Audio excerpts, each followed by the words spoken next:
Well, good evening, both to those who are here at St. John's Cathedral and those who are watching online. I got so many inquiries about whether the event would be live streamed that I assume we have a pretty healthy remote audience. My name is John Taylor, and I am the bishop in the Episcopal Diocese of Los Angeles, and I welcome you to a conversation about a book whose title says it all: The False White Gospel, Rejecting Christian Nationalism, Reclaiming True Faith, and Refounding Democracy. Just a little bit of housekeeping as we start. First, on behalf of Jim and the diocese, I thank our colleagues at St. John's Cathedral, including Dean Ann, for their warm hospitality at relatively short notice. Thank you very much, Ann. Jim will also be at All Saints Church, a more familiar hang for him, tomorrow at 2 o'clock, an event which is also free of charge. If you're looking for the restrooms, you'll find them through the open door on your left. Just keep through the door, past the passageway out of the building, which you want to avoid, and then look for the restrooms in front of you or on your left. We'll have about 40 minutes of conversation in which I'll pose questions to Jim, and he, I hope, will say whatever he wants to say in response, whether he wants to answer the questions or not. Then we'll have about 20 minutes where Mel will bring around a microphone and see if you'd like to pose a question. That'll start at about 20 minutes or 15 minutes to 8. We'll adjourn at about 8 to a small reception in the back where copies of Jim's book will be on sale, and he would be happy to sign them for you. Our distinguished guest this evening, obviously no stranger to any of you, is perhaps the preeminent progressive evangelical theologian, practitioner, and witness of our time. Jim grew up in and among the evangelical Plymouth Brethren in Redford Township outside Detroit. 2 generations earlier, my mother Jean, also a native Detroiter as I am, was one of Redford Township's roughly 13 Episcopalians. Jim marched for civil rights, opposed the Vietnam War, went to seminary, and was one of the editors of the Chicago Declaration of Evangelical Social Concern in 1973, which embraced the social gospel in a movement which until then had been principally preoccupied with each believer's personal relationship with Jesus Christ. He co-founded or founded Sojourners magazine. He has counseled Democratic and Republican presidents, and based on the book, he can make a pretty good case that he and a group of well-organized fellow believers helped persuade Ronald Reagan not to invade Nicaragua. And if you read carefully, you'll learn that he saved social programs in the early years of the Obama administration from the president's budget cutters, and he did that by putting a bug in the president's ear about Matthew 25 that the president found kept speaking to him. The first occupant of the Archbishop Desmond Tutu Chair in Faith and Justice at Georgetown University, in this Jim's 13th book, The False White Gospel, he refers frequently to the hope he has invested in his students, to whom he likes to say, don't go right, don't go left, go deep. So thanks to Jim Wallis and you, his questioners. When we get to that, I expect we'll go deep this evening. Let's make him feel welcome, first of all. Thank you. Thank you. Thank you. Thank you. So being of a parochial and narrow mindset, I promised our guest that my first question would be about the Episcopal Church, with which some of us at least are affiliated, and which is basically taken up, as are our other mainline sibling churches, with a certain amount of pessimism about static or declining attendance and budget numbers. Jim and many of you know well the writings of Ross Douthat, who was a thoughtful but very conservative Roman Catholic columnist. And about 2 weeks ago, he said, I'm going to guess what American Christianity is going to look like by mid-century. And of course, there was a vigorous Roman Catholic Church and a somewhat softer but still dominating evangelical church. And then off to the side, making artisanal crumpets for coffee hour, were what he described as a small little band of progressive Christians, including us. And yet, Jim, you called the church to step into the pulpit and into the streets against white Christian nationalism. You call us to stand against authoritarian and fascist political expressions. You call us to join you on the bulwarks to fight for voter empowerment. You suggest the darkness might win in our country if Christians don't keep witnessing for the light. You call for a new remnant church. That's a big bunch of themes. I invite you to attach yourself to as much of that as you want to get us started. But in the process, maybe tell us where you think our little Episcopal church fits in. Huh. He's read the book. I'm very pleased to be here with you, Bishop, and Bishop Michael Curry, who I'll just say is my favorite church leader in America. He sends his greetings to all of you. And when he told me he was becoming presiding bishop of his church, he told me his two goals were racial justice and evangelism, putting those things together. I think that's what we have to do, and I think he's been a really remarkable leader in the Episcopal Church. And whether it be Episcopal Church or Catholic Church or my evangelical tradition, this is the time, I would say, to bring faith back. There's a lot of bad religion out there, all the time. And sometimes people tell me the answer to bad religion is no religion.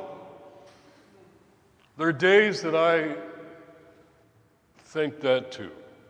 When a presidential candidate sells Bibles for his own personal gain,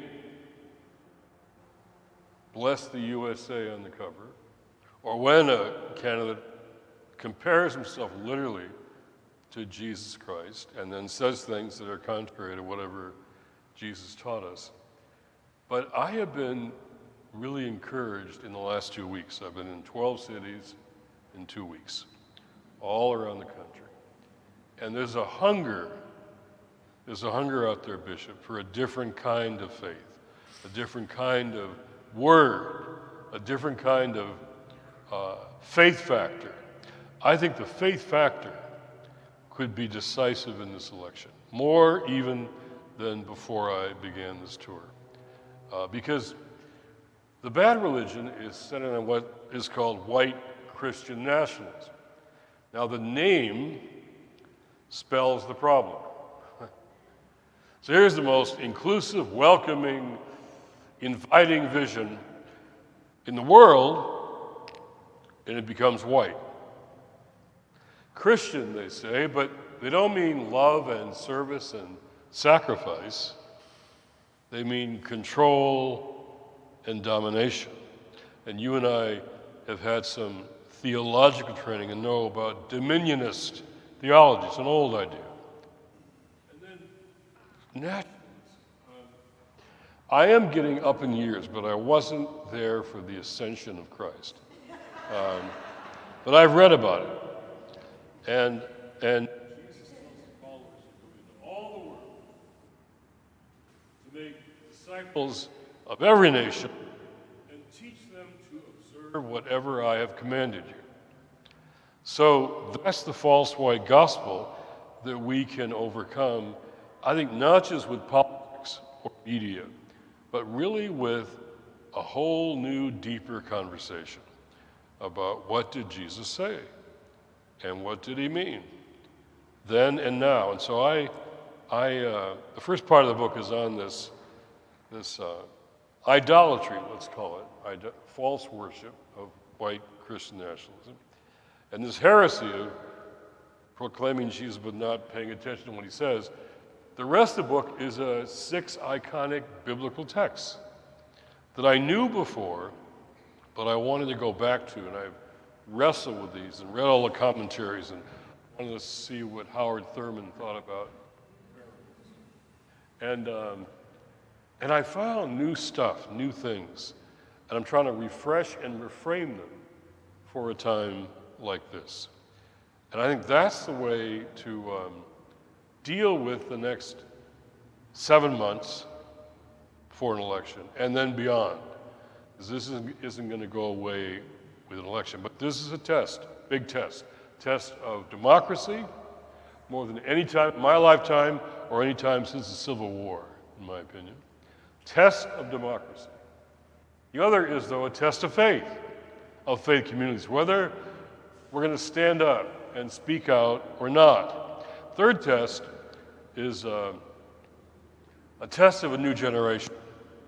I'm going to go back and teach next Tuesday at Georgetown. Best part of my week.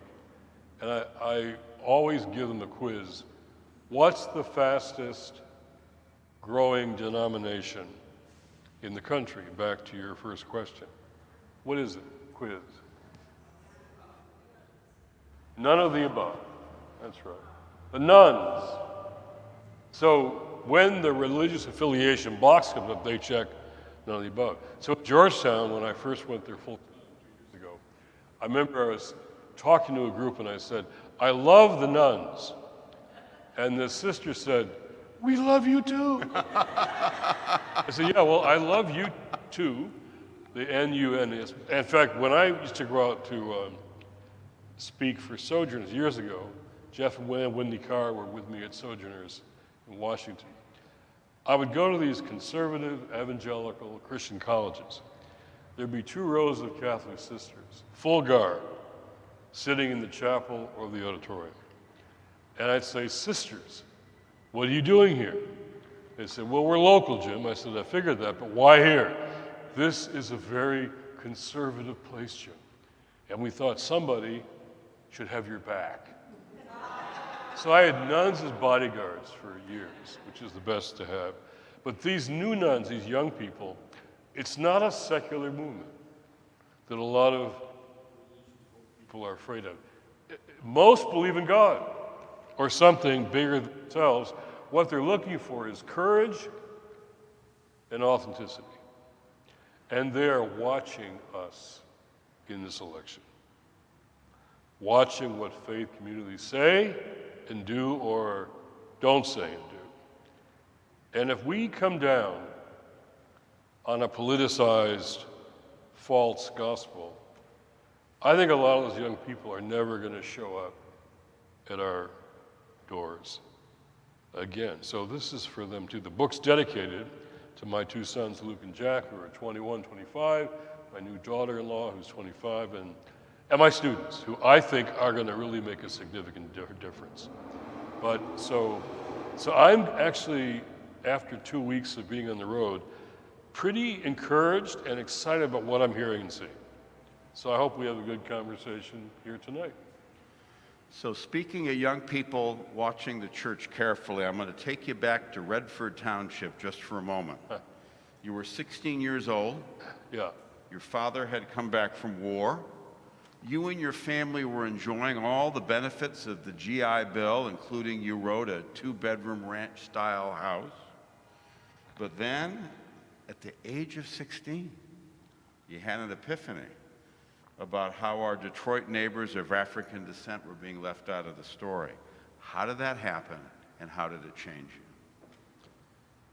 you? Evangelicals have lots of conversions. I think we need them. So mine first was I was 6 years old, and a preacher came on a Sunday night, and all the unsaved kids like me had to sit in the front row. Front row is always empty. The closer you are to a sermon, the more it might change your life. Right? But you got a front row tonight. And this preacher pointed, it felt like right at me, and he said, if Jesus came back tonight, your mommy and daddy would be taken to heaven, and you would be left all by yourself. It got my attention. I was getting up in years, I was 6. And I had a 5-year-old sister I'd had to support. So my mother said, forget that wrath stuff. God loves you, and God has a plan for your life. So I signed up. That sounded better.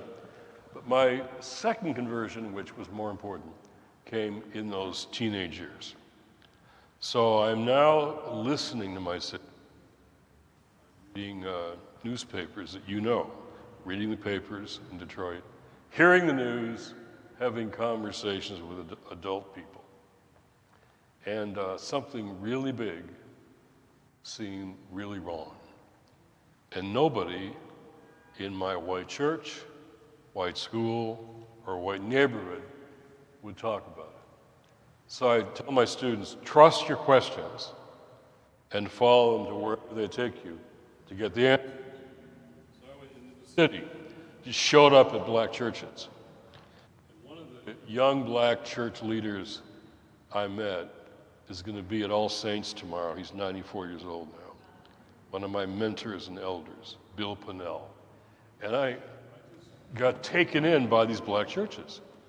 And then I took jobs alongside young men in my city who were like me, but they were black and I was white. And I wanted to find out from them what made black and white Detroit so different. And that's when I had these epiphanies, one after the other.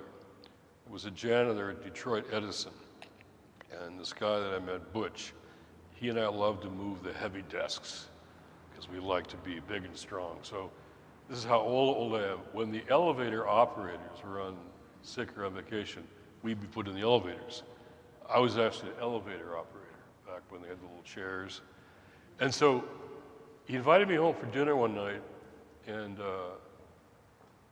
we got talking about the police in Detroit, who were sparking all kinds of conflicts and confrontations like the '67 riots. And Butch's mother said this.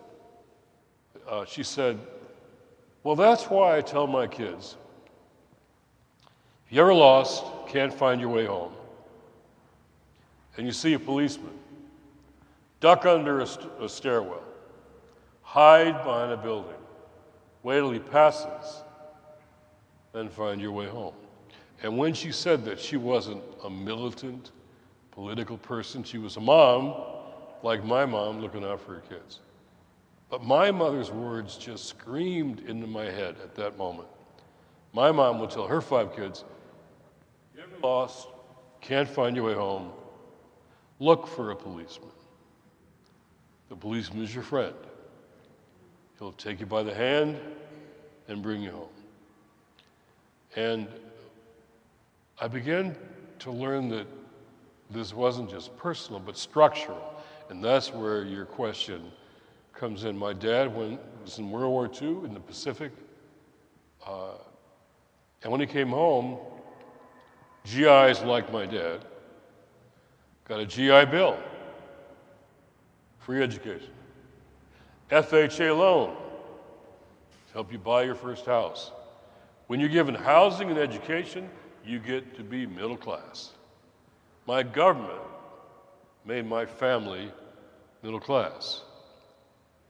But no black sailors on his ship got a GI Bill or an FHA loan. No black GIs anywhere. Imagine if black GIs, World War II, had gotten what my parents got. I wouldn't have grown up in a white church, white school, white neighborhood. It was racially geographied, racial geography, deliberate intent, and you could explain a lot of LA's problems in the same way. We were separated from each other, so we would never get to know each other. or moms and dads bond over their kids. And my worldview has most changed when I've been places I was never supposed to be and met people I was never supposed to know or listen to or become friends with. So that change in my geography was what changed the rest of my life. So staying with the issue of race in America for a little longer, because it's the unifying theme of your analysis in the book. The sin of slavery and of Black Crow, the unrealized legacy of white supremacy, and the resistance by many in our political culture to what ought to be the inevitable pluralizing of America, to the point that they would be willing to undermine the thing we hold most dear, which is the vote. So this is our issue.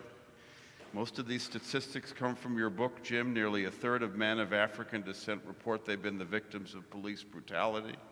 They're more likely to be sentenced to death for comparable offenses, more likely to be the victims of gun violence.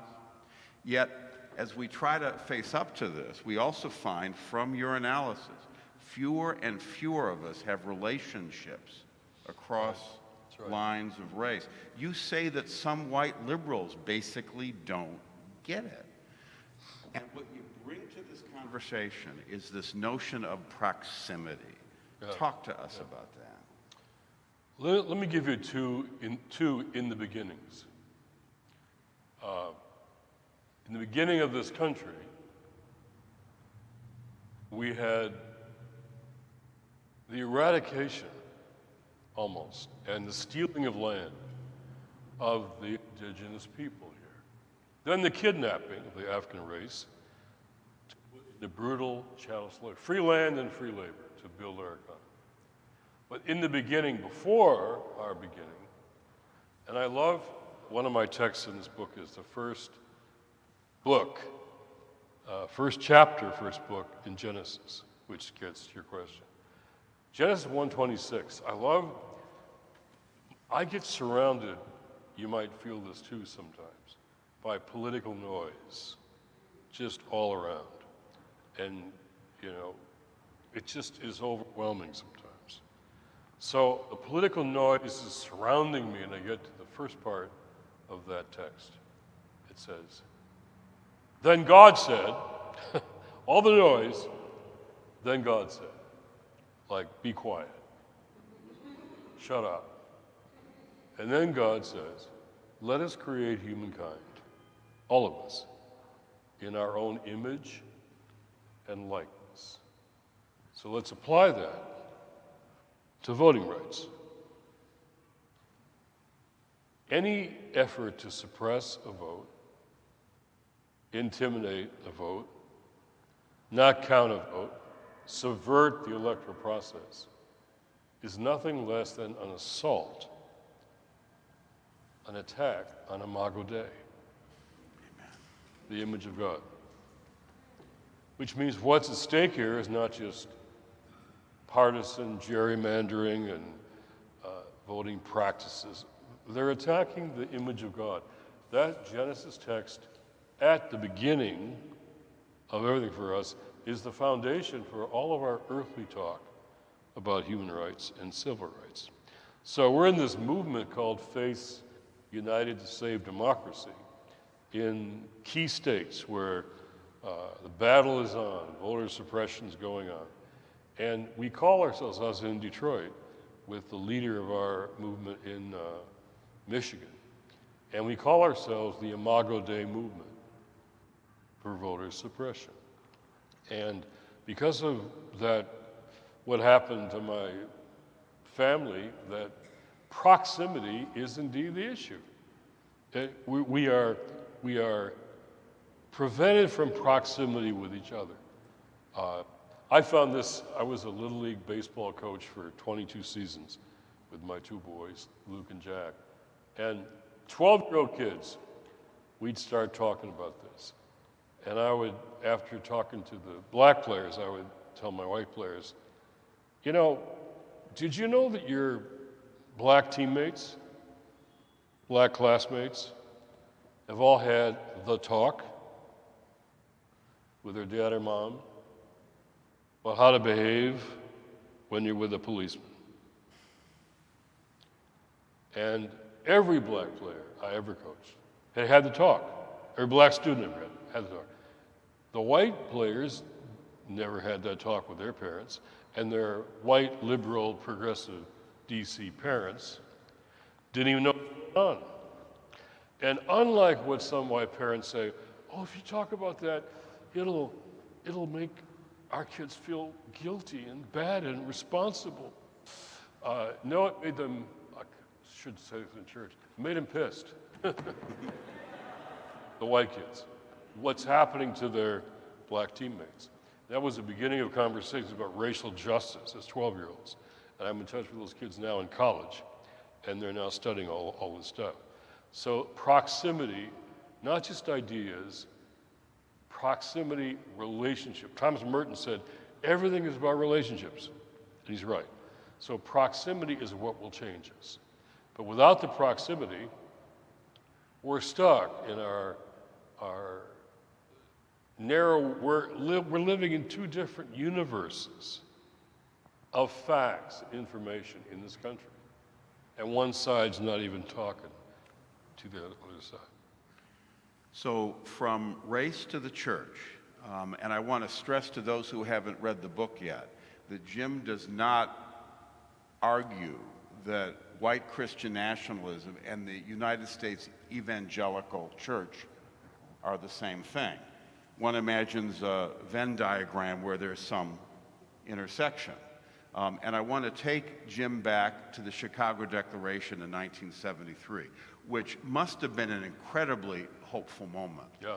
And I remember when I was in seminary with Neil, these many years ago, there was a little bit of a mentality. I'm a recently formed and educated Christian. There was a little bit of mentality. We certainly had our issues with our evangelical siblings, particularly over orientation, identification, but we didn't want to pick fights necessarily with other Christians. And we were counseled to be confident that there was a demographic wave coming, particularly in American evangelicalism, that young people were going to come along insisting on a little bit more open-mindedness about sexual orientation and gender, race relations, and inevitably the evangelical movement was going to change. And yet it seems now there's some hopeful things you talk about in the book in terms of personal collaborations you have with conversation partners. But by and large, it seems as though battle lines are hardening a little bit, aren't they?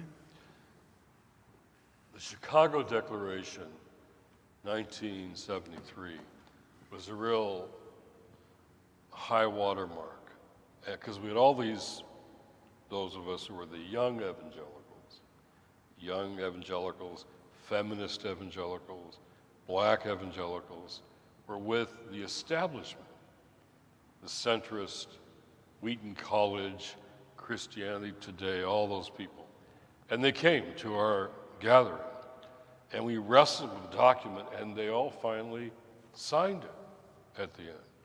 And for 10 years, from 1970, when we started, to 1980, the story was young evangelicals are changing evangelicalism to bring, as you said, a social gospel together with a personal gospel. But then something happened I talk about in the book, but I know this by talking to the people who did it. Republican political operatives decided to go after the evangelicals and make him into a power block.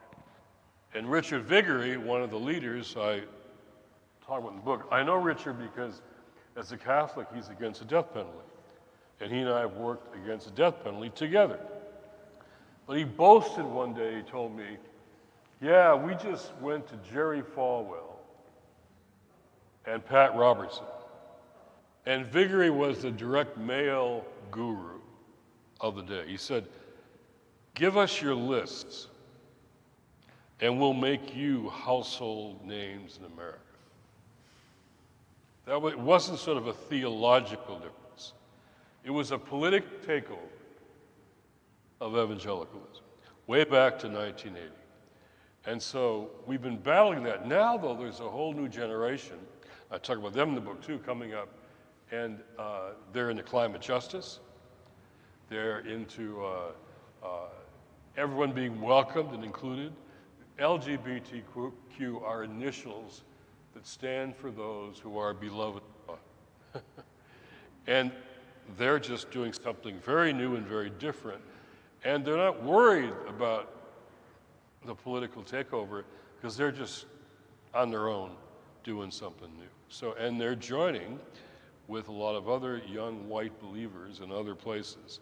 And that's what's going to create this remnant church, because those young white believers want to join with black and brown church leaders and create literally a new American church. Because this book isn't just against white Christian nationalism or for an election, it's what it would take to create literally a remnant church in this country.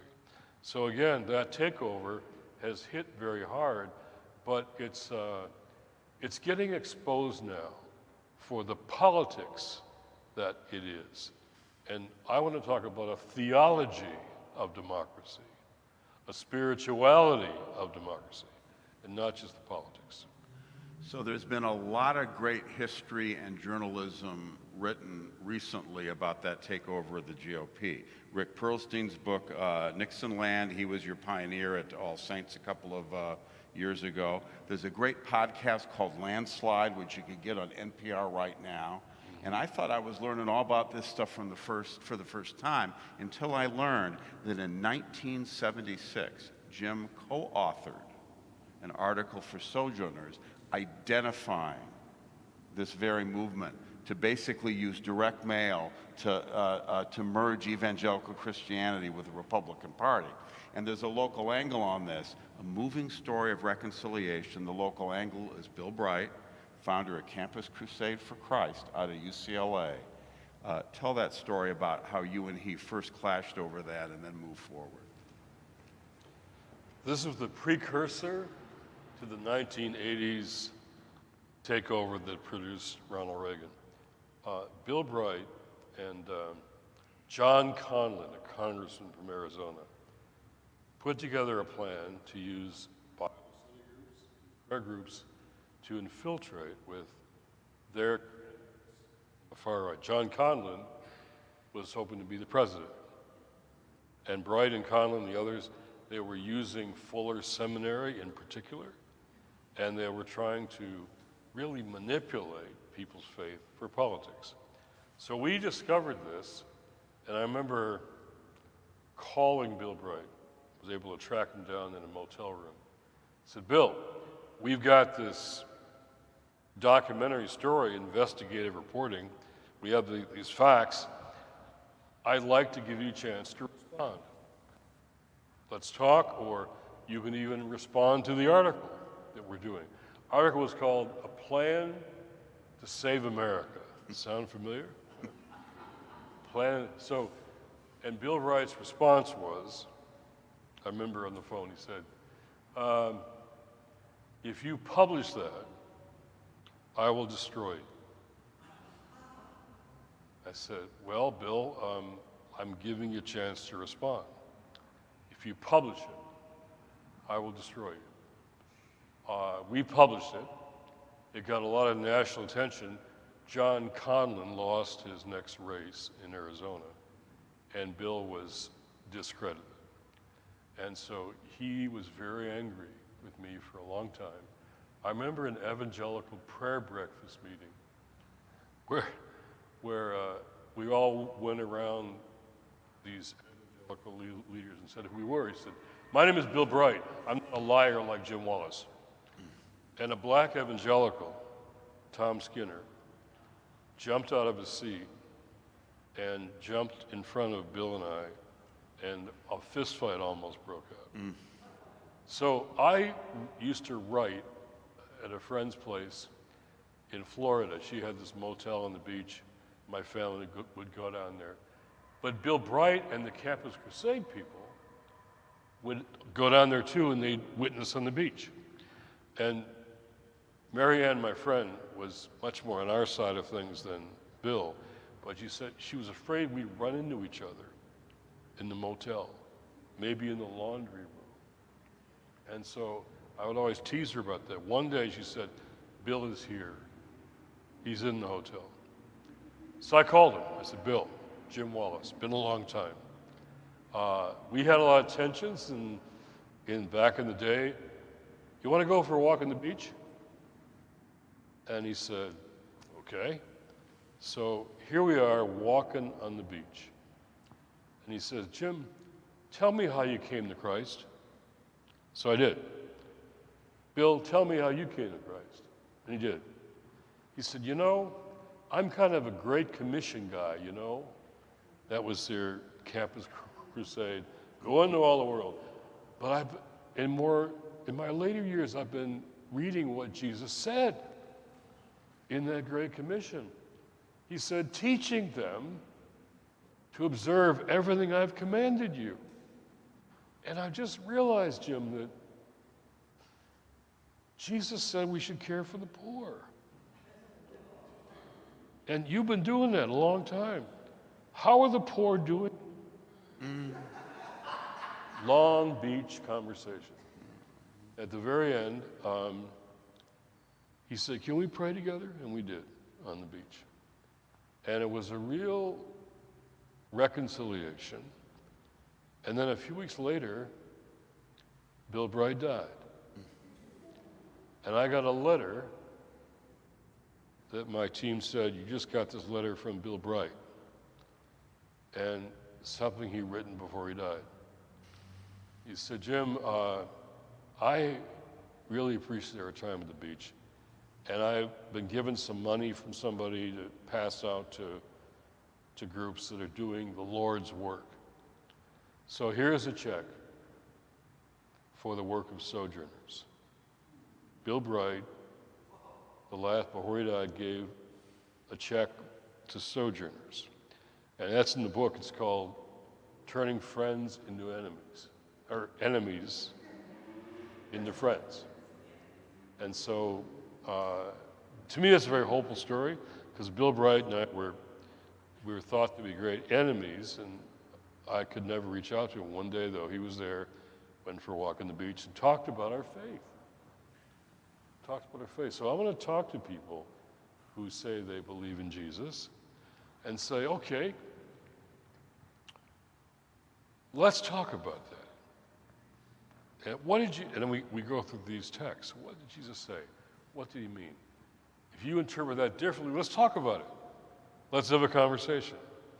I want that conversation to happen all over the country in the next 6 months. So along those lines, we live in a time of what the experts call emotional cutoff. We are all of us surrounded by annoying people, often promoting ideologies and points of view which we find reprehensible. And we're finding it harder and harder to remain in a relationship across distance. And your book essentially documents this. You've been on the front lines of some of the toughest issues of American life for well over half a century. I imagine you've gotten some hate mail. I don't get the impression you're the kind of guy that burns a bridge very often. If I'm right, where do you find the inspiration to keep relationship open whenever it can be? I'm remembering Glenn Beck, remember the Fox? Unfortunately. He put me on his board, his blackboard, of the people we have to look out for. And for every day for several months. So much so that we began to get responses from his followers. And we were told to tell our principal in school and our kids. But there was a mother at the school, our kid's school, who had breast cancer. And we were one of the families that sort of responded to her, circled her with kids and parents.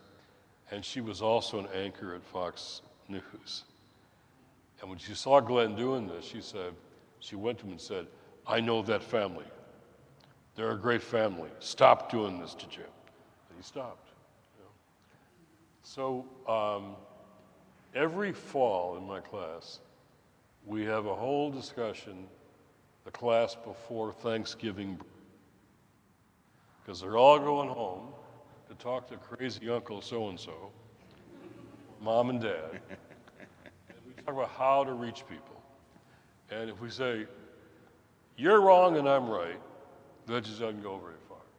Right? So I say, find common places and common spaces. But even then, don't tell your parents how bad they are.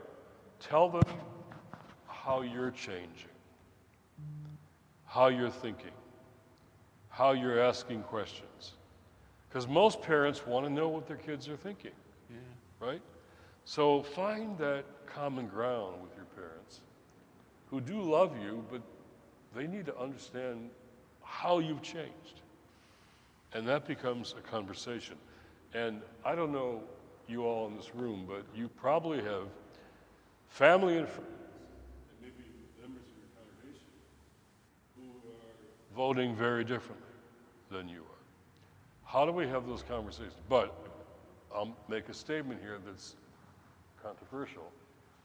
Every movement has to decide who they can persuade. If I didn't believe there were persuadable people, I wouldn't have written this. Who they can persuade, but also, listen now, who they must defeat. I mean, non-violently, I mean ballot box, but there are religious political operatives who only want power, and they're using religion for power. And those people can't be persuaded, but they have to be defeated. So it is 7:45, and I would actually love to continue as we are for the next hour and a half. But Jim and I have promised some time for you. So Mel will come your way with a microphone. I see Neil's got his hand up in the back row. Maybe tell Jim who you are and where you hail from. Hi, Jim. I'm Neil Tadkin. I'm the rector at St. Luke's Episcopal in Monrovia, and I went to seminary with our bishop here. And your last statement about knowing who it is you can convince and who you have to defeat brings up the notion for me that there's always political ramifications to our faith, although our faith is not political or partisan. Well said. Now, that being said, however, we live in a world where it often feels like the progressive church has always had at least one arm tied behind its back, and not being able to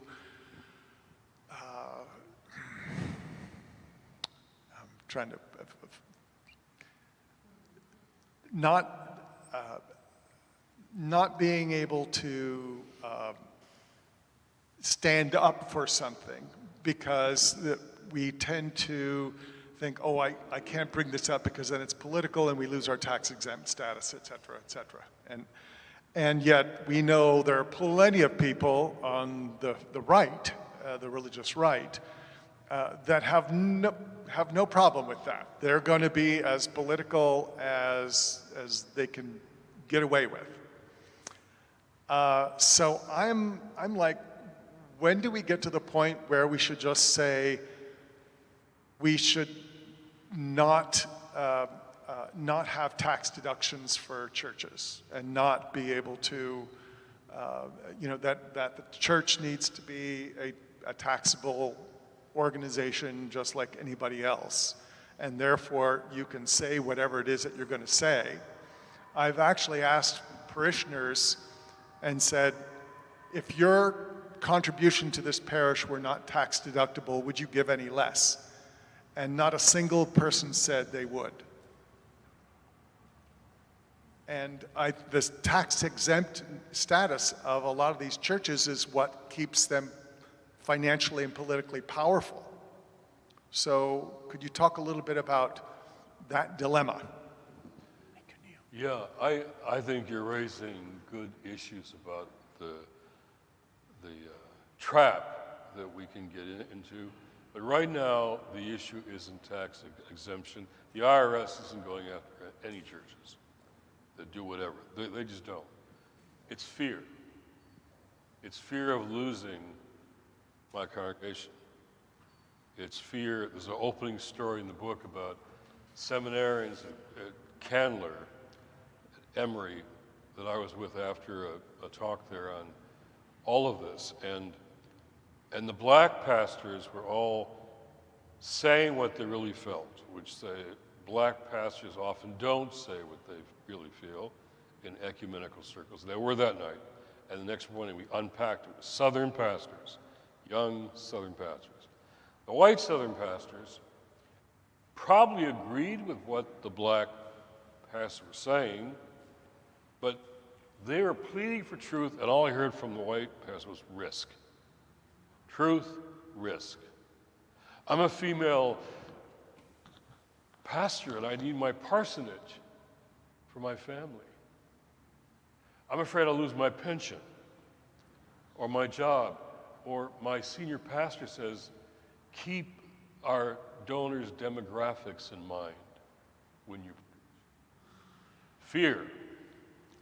It's fear more than tax exemption. And I know pastors that are getting death threats from their congregations or people in the community or being attacked. So this is where we can't put our hand behind our back. We've got to be exactly who we are and say who we are and say why. And we're not going, I always say, don't go left, don't go right, go deeper. We're not just doing partisan politics, but what does the gospel say? So I'm hoping that these 6 texts become Sunday preaching themes in September and October this year. So let's talk about the Good Samaritan. Let's talk about how the Judeans to which Jesus was speaking didn't think there were any Good Samaritans. They were half-breeds, mixed race, dangerous, false worshipers. I mean, they came in cartels from Mexico. No, that's another group. But they're othered like immigrants are othered here. And so it was a lawyer who asked Jesus, what do I do to inherit eternal life? Now, I want to tell you in the text, I've really discovered, it was a Washington lawyer. I know that tone of voice. Right? What do I do? And Jesus, you love God, all your heart, soul, and your neighbor. Yeah, okay, but who is my neighbor? Not who is my neighbor. Who is my neighbor? And Jesus gives him an example of the good neighbor. And he picks a Samaritan who was othered by Judeans, who stops along the road to help. It was a Jewish man, all the scholars say, who was beaten almost half dead. He stops to help one who's other to him. That's what the text is all about, which means who is my neighbor is the most important question going forward for a multiracial democracy. It means your neighbor might not live in your neighborhood. I want to see preachers preach from that text and other texts on Sundays, and we'll not say, oh, you're being political. No, I'm talking about the gospel. You want to talk about that? Let's talk about that. But I want to open up the conversation, all of our congregations, to preach the gospel when the gospel now needs to be heard. So now that Father Neil and Jim have flicked the scab off on politics, here's a dicey one. Because early in the book, a lot about Bonhoeffer and the Confessing Church. Yeah. At the end of the book, almost as though it were written last Thursday, the specter of Trump ascendant, notwithstanding 91 indictments. You call your book a call to action to peaceful arms. Jim Wallis, if the Electoral College gives Trump power again, what will Christian resistance look like beginning on the 20th of January?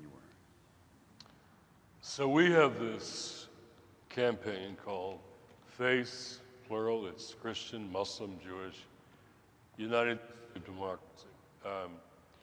And we had right up until the election days, early vote election day. We've now extended the time frame beyond election days to what happens afterwards. And even what happens all the way to January 20th, when whoever is president is inaugurated. I am expecting violence, no matter what happens. Now we've had some retreats with faith leaders, even going through scenarios of what could happen, about how we need to be engaged, involved, and intervene in situations that could occur, because that's what we're facing now. And so what does it mean this is an Easter book. It's about resistance and hope, both at the same time. That's what we're in, this Easter season. Easter isn't just a day, it's a season. We're in that season right now.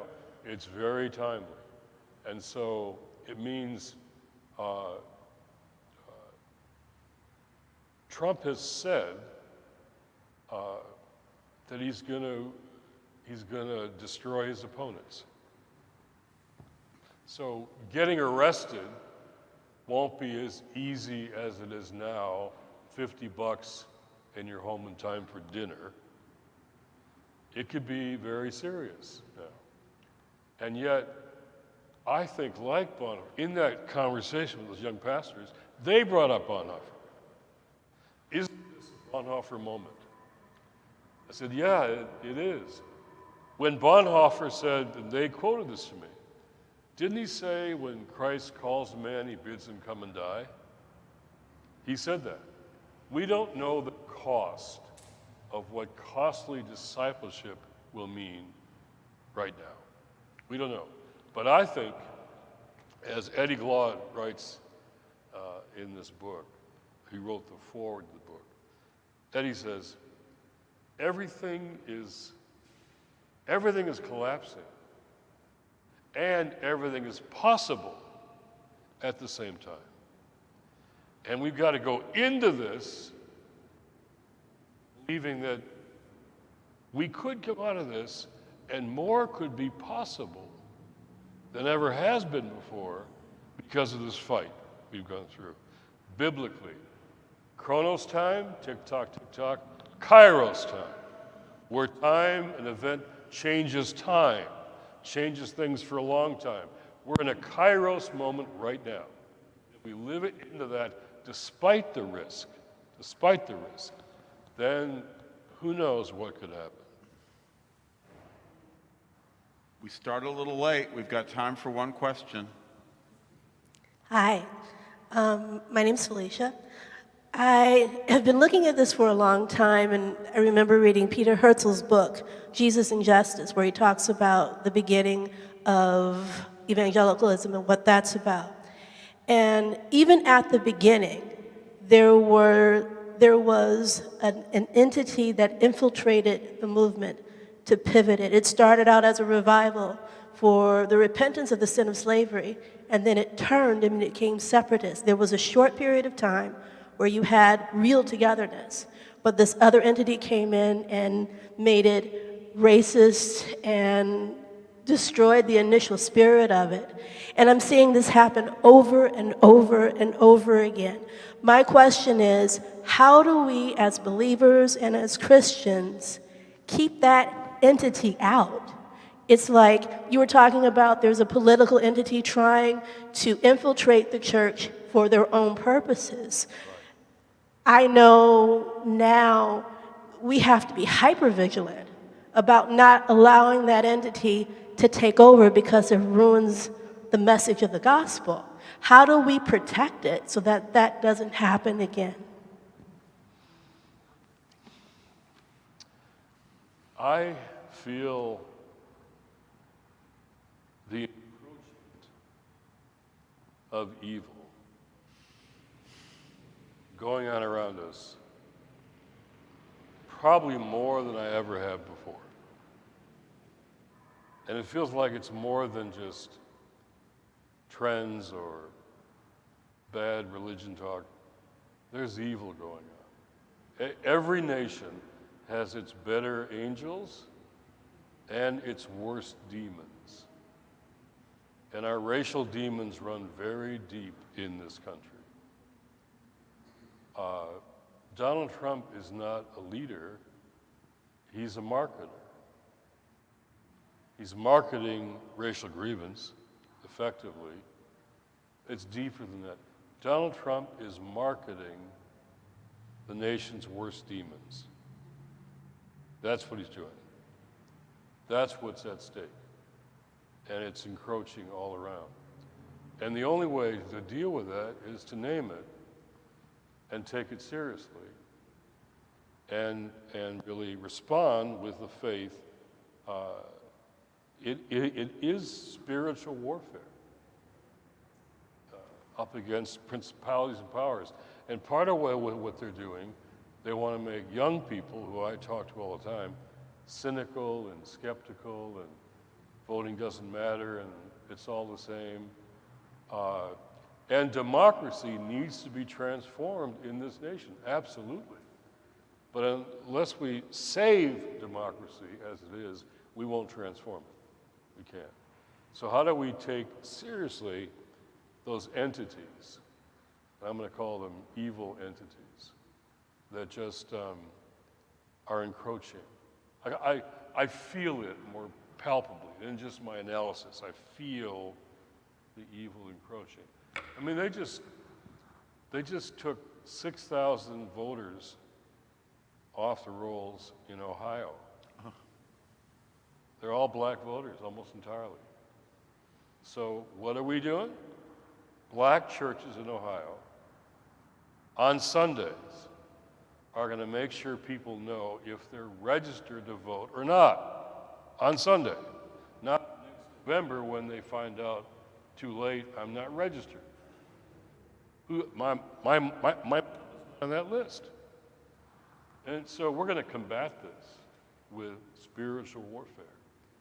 We're training 1,000 poll chaplains, lawyers and callers, clergy with lawyers to protect, and the lawyers love it because we can do things that they can't do. We have a perception of our authority they can't have. But I think we're up against it. And was that the last question? Well, I want to build on that because the thing I'm feeling around the country in these conversations, somebody would say, or you feel it, I feel so helpless and hopeless. And the powers that be want us to feel helpless and hopeless. So I want to end with just my cherished verse named after my dear mentor and friend, Archbishop Desmond Tutu. And I learned a lot of my theology in South Africa with Desmond Tutu. And he taught me the difference between optimism and hope. Optimism, he taught me, was a feeling or a mood or a personality type, cup half empty, cup half full. He said, no, hope is not a feeling or a mood. Hope is a decision you make, a choice you make, because of this thing we call faith. Now, faith is the substance of things hoped for, the evidence of things not seen. And I remember the first day I was in South Africa, way back, and I had to be snuck in the country. We were trying to get churches here and there to collaborate. We weren't collaborating, but I had to sneak in the country, so my friends couldn't meet at the airport. I had to go to his cathedral, St. George's. It's really a small cathedral. And I got there, and there were like hundreds and hundreds of military outside, guns and rifles and helmets and shields and surrounding the whole place. And I got through, and I sat in the church with some friends, and he was just beginning. They'd canceled the political rally So he said, we're going to have church, try and cancel that. And so he's having church. And there he is in this pulpit. Little man, long flowing robes, looks like Yoda, And he's starting to preach, and all of a sudden, the front doors got broken open by a bunch of South African security police who are thugs. And they line the walls. Imagine the walls being lined in a cathedral by these thugs. They had tape recorders and notepads to take down whatever he would say. They were kind of saying, you just got out of prison. Be prophetic. We'll put you back in there. My first day, and it felt to me like they were saying, we own this country. We white South Africa, we own this country. We own this church. We own you. We own your God. He stopped talking, bowed his head, clearly in prayer. And we were terrified. We're surrounded now inside the church and outside. What's he going to say? What's he going to do? Finally, and there they are, lining the walls. You are powerful, he said. Very powerful, but I serve a God who will not be mocked. Then he smiled that signature Desmond Tutu smile. And it began bouncing like a good black preacher. And he said, I remember he's surrounded. He says, since you have already lost, he said, we invite you today to come and join the winning side. And the young people began to dance. It's a protest dance called the Toy Toy. And we just followed them out. They danced in the street. And all these military, they didn't know what to do with dancing worshipers who weren't afraid, 10 years later, I'm back in South Africa for the inauguration of Nelson Mandela. Guess who's master of ceremonies? Archbishop Desmond Tutu. I said, Bishop, do you remember that day in St. George's? What you said, what you did, what happened? He smiled, he remembered. He said, today, they've all joined the winning side. Because nobody that day in South Africa hadn't always been against apartheid. And I learned from him our trajectory for changing the world. It's first of all faith. Faith that sparks hope, that causes action, that makes change. Faith, hope, action, and change. That's our trajectory. And then we were there with 150,000 South Africans hearing Nelson Mandela talk anew, and tears running down our faces. It was a party. It was a great party. I was thrilled to be there with my friends. But I realized people aren't so much needed at the party. We're needed back there in St. George's. Yeah. When we're surrounded. And you can only see the party, the celebration, through the eyes of faith. The only way to see it. And so that's where we're needed. And you're going to feel, I'm going to feel surrounded in these weeks and months ahead by ugliness. The trajectory for them is fear to hate to violence. And we're going to feel surrounded. And not feel optimistic every day with the polls and how it's going and how it's looking in the battleground state of Michigan. We're not going to feel all that optimistic. But I want you, no matter what happens, I want you to know one thing. As surrounded as we will be on all sides, I want you to know we're on the winning side. Amen.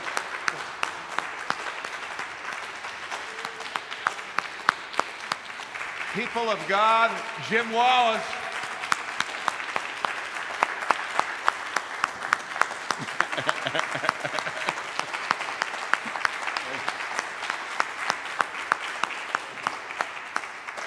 Great to be with you. Please join us for the reception. Copy of the book. Wow. Thank you so much. It's wonderful.